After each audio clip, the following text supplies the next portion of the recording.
Ever wondered what happens when an Amish family violates their cardinal rule against debt?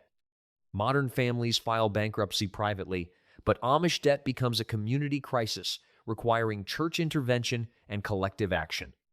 This isn't credit counseling, it's complete financial takeover where the family loses all autonomy. The shame is profound, the consequences lasting, and the process reveals how tightly community controls individual failure. The shame and secrecy begins. Debt enters Amish families through catastrophic medical bills, crop failures, business losses, or equipment breakdowns. Whatever the source, the family's first response is identical: hide the problem and hope they can solve it privately before anyone discovers their failure.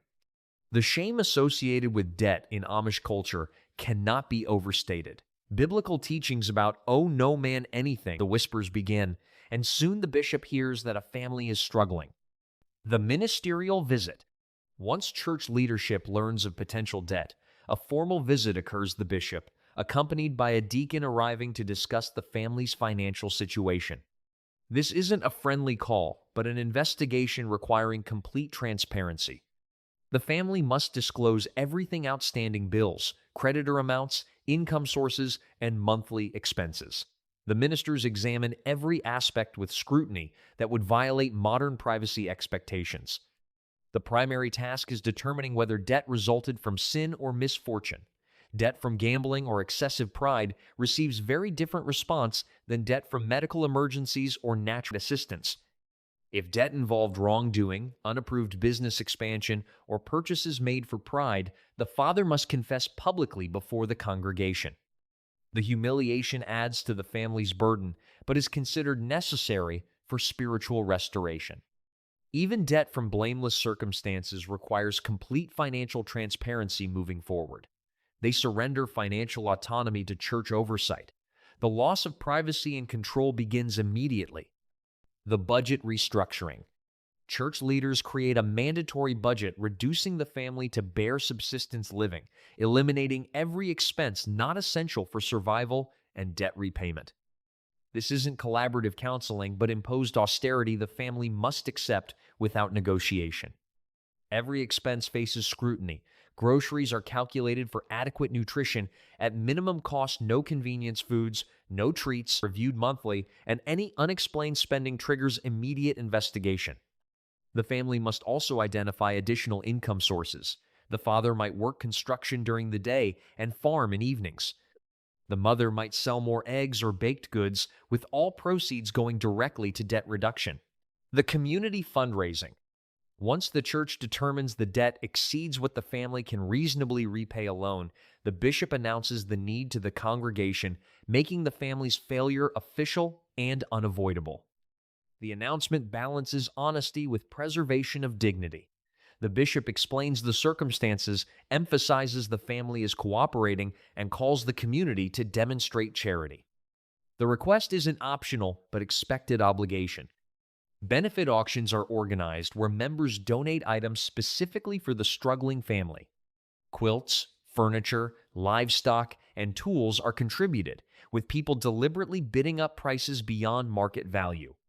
A quilt worth $300 might sell for $1,000 because buyers understand they're making charitable contributions. Fundraising dinners bring the community together where contributions far exceed food costs. Children bring pennies saved from small jobs. Anonymous envelopes containing cash appear in mailboxes or are slipped to church leaders. Catastrophic medical debt. The generosity is real and sacrificial, but the help creates its own burden. The family incurs deep obligation to the community that rescued them, a debt shaping their status and relationships for years or decades to come. The work frolic organization. Beyond direct financial contributions, the community harvest work, or whatever tasks the family cannot afford to hire done. These aren't casual few-hour visits, but full workdays or even multi-day efforts where dozens of men provide labor worth thousands of dollars at no charge. Women prepare massive quantities of food for the workers, turning the work frolic into a community event that feeds everyone while accomplishing the necessary labor. The food preparation itself represents substantial donation ingredients, cooking time, and the labor of preparing meals for 50 or more people. Children help with age-appropriate tasks, learning through participation that community members support each other in times of need. The younger generation observes the reciprocal obligation system in action, backlog of deferred maintenance and necessary work. The help is generous and practical, but it also reinforces the family's dependence and inferior status. They are receivers of charity, not self-sufficient equals. The lifestyle restrictions. The budget imposed by church leadership requires lifestyle changes so severe they constitute poverty-level existence, deliberately maintained for years, while the family eliminates debt and demonstrates renewed commitment to financial discipline. No new clothing is purchased for anyone in the family except when existing items are literally unwearable. Children wear hand-me-downs until they're threadbare, then receive the cheapest possible replacements. Adults make do with mended and patched clothing that signals their reduced circumstances to everyone who sees them. Food, rice, potatoes, bread with minimal meat and no treats or special items. Meals are nutritionally adequate but monotonous and cheerless. Children watch other families enjoy variety while they eat repetitive, simple meals month after month.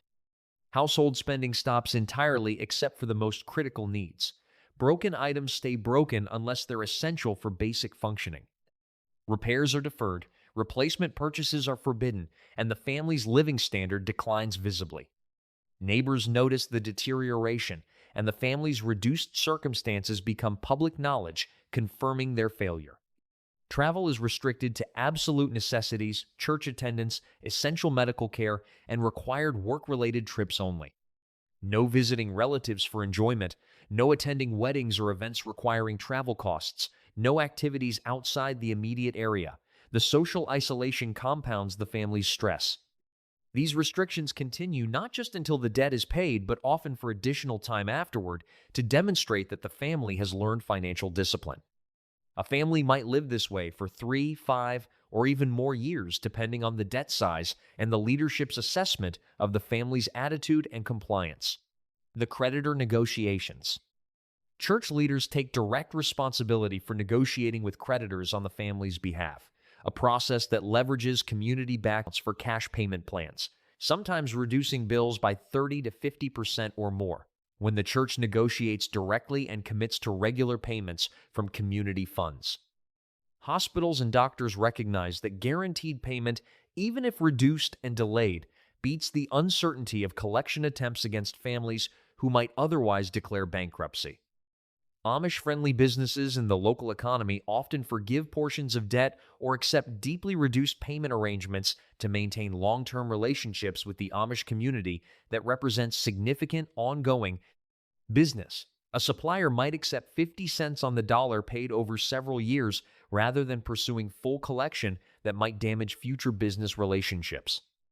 The community backing makes these negotiations possible. Creditors recognize that the entire church stands behind the family's commitments, making default highly unlikely despite the extended timelines. This collective guarantee protects families from lawsuits, garnishments, or forced asset sales that might occur in individual bankruptcy situations. The ongoing accountability. Financial oversight doesn't end when the debt is paid or even when the repayment plan is established. It continues for years as the family proves they've learned discipline and can be trusted to manage finances appropriately, without creating new debt. Monthly check-ins with assigned church leadership require the family to present all financial records, bank statements, receipts for every purchase, income documentation, and explanations for any spending beyond the approved budget. These aren't friendly conversations, but formal accountability sessions where the family's compliance is evaluated and corrections are made if problems are identified.